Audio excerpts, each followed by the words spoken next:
So we all know SLAYWORLD, right? That one collective purely known for beefing with each other, white girls, sharing each other's chrome hearts. And did I mention them beefing with each other? Other than the most known controversies they got into, with this Iceberg, I wanted to shed light or just really inform people of some incidents / things that happened that people don't know or may or not know. And for some background of SLAYWORLD, if you don't know, and if you don't know, how did you even find this video? The YouTube algorithm ain't that good. The big three known for starting SLAYWORLD, well, the big three rappers are Goonie, Isaiah TG, and Frank's Last Day. These three, along with Kane Carlson, started the collective we all know and love today, for the most part. Other members started to come along, the collective gets bigger and more known. Next thing you know, they've fallen apart by early 2021 because of everything they've been getting into. So many bad things like Cash Bentley and Isaiah TG denouncing their affiliation, Wheelan dropping Vices, Kankan getting arrested, that entire thing. As a matter of fact, Kankan starts beefing with Autumn, who definitely isn't Cat by the way, and this beef plays a big part on SLAYWORLD's slow and painful transformation into Double R. Full of Cody sipping, card swiping thugs, the young boy wannabes, it's a mess, which I again documented into this Iceberg to shed more light on the more unknown situation. From Autumn's lost retribution brand to the blah blah blah blah blah and many, many more.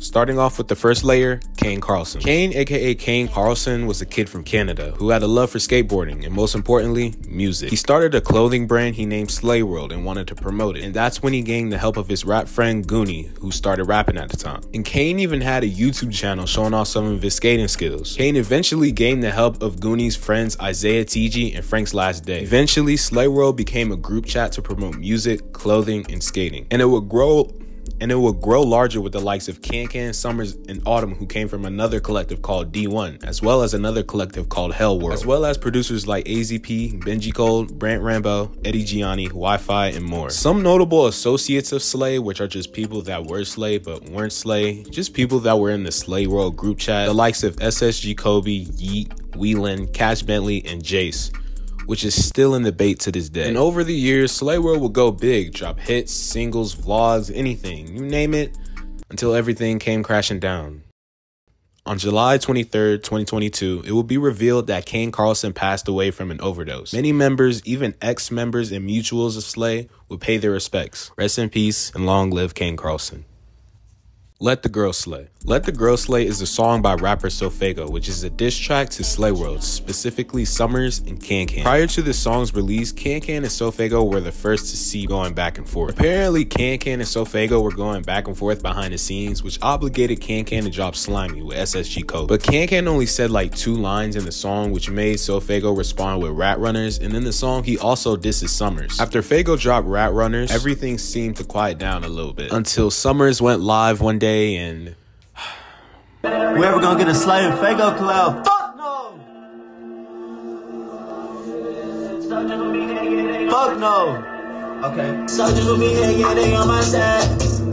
Fago responded on his story exposing Summrs and previews a diss on him, which would later be Let the Girl Slay. And this diss track is iconic in the underground for multiple reasons. 1, it was produced by Lil Tecca, who at the time was just blowing up off of Ransom, and he was also beefing with Summrs. 2, the opening line alone. And 3, this nigga got called a light-skinned monkey, bro. This man Summrs got absolutely cooked, bro. But eventually everyone got cool, and matter of fact, Can and Summrs gave Fago props after he signed to Cactus Jack in 2021. Jace. Red fuss, blue fuss, yellow fuss, I'm about my green fuss. Like I said a few minutes back, Jace was one of the many affiliates of SLAYWORLD / Double R. He started associating and making music with SLAYWORLD around 2020, making songs with Summrs and Kankan while beefing with Isaiah TG at the same time. Even though they did squash beef earlier this year, they were always known to be compared against one another, and it's just hilarious. OCA. OCA stands for Overcome Anything, which is or was Lil Candy Paint's label, which I will get into later. And no, his name is not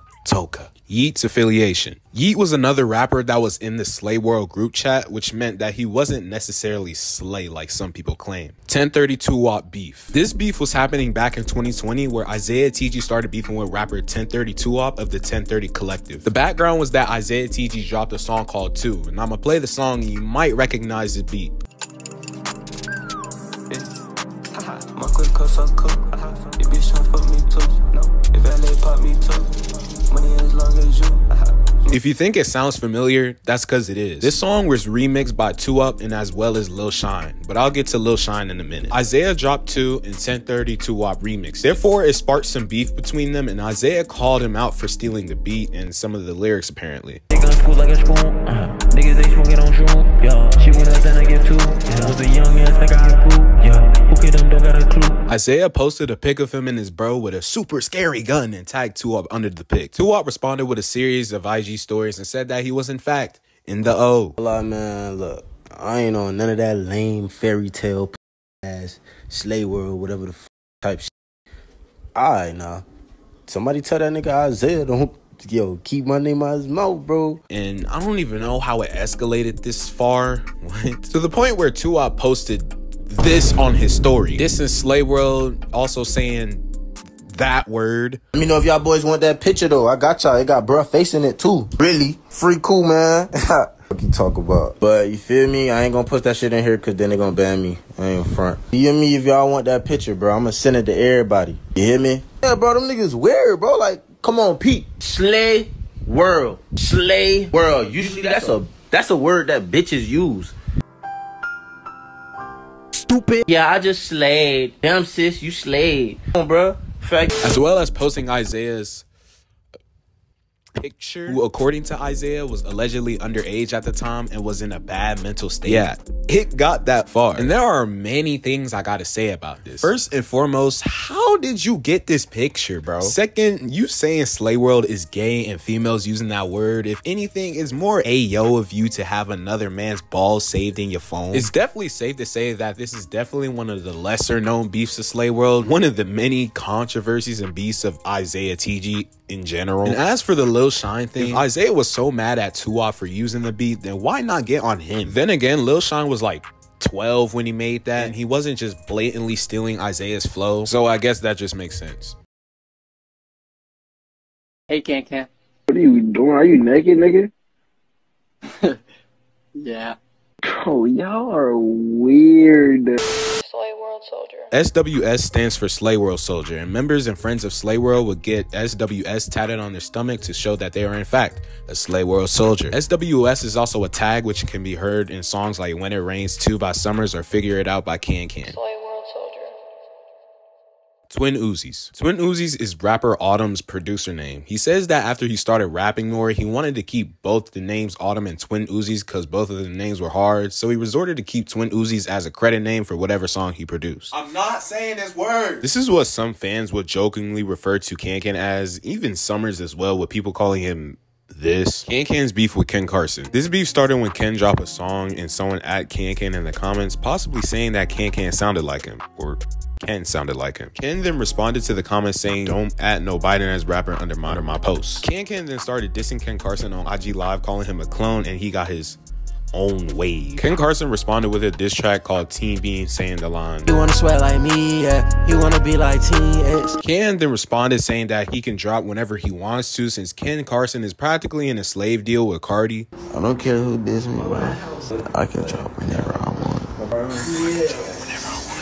The beef died down for a little bit until Kane Carlson tweeted, "Post your shows, gang, lol," on Twitter, and your fave has yet to tour, it won't sell, in his little fancy font. At first, people were thinking that this was aimed at SUMMRS until he posted on the story saying that it wasn't about him and it was in fact about Courtney. And it makes sense since Kankan was practically sleepwalking at his Rolling Loud, but he had some fun, I guess. And what's crazy is that Kane Carlson actually DM'd SUMMRS on Instagram of him DMing Kankan telling SUMMRS to tell Kankan to shoot fade, if that makes sense. And Kankan wasted no time, and by that I mean he literally took a few months to respond. You know, him and Lean come first. And Kankan responded with "Post your racks, gang, LOL," which was a diss track, even though he said like 3 lines about him. That nigga bragging about shows, I made it in my clothes.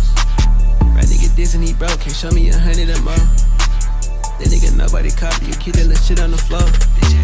And after that, you know, HBK, Sleeping Underground, Yankee did their usual post about it and whatnot, and that was it. And the beef died down again until Kane Carlson dropped a song on his alt title "Come Outside" in his little funny opium font again, and has some things to say about Kankan. That boy spin red, song still in my sweat. He my son, that boy ain't getting no money. And me personally, I don't see it. Like, your swag literally got your fans posted it.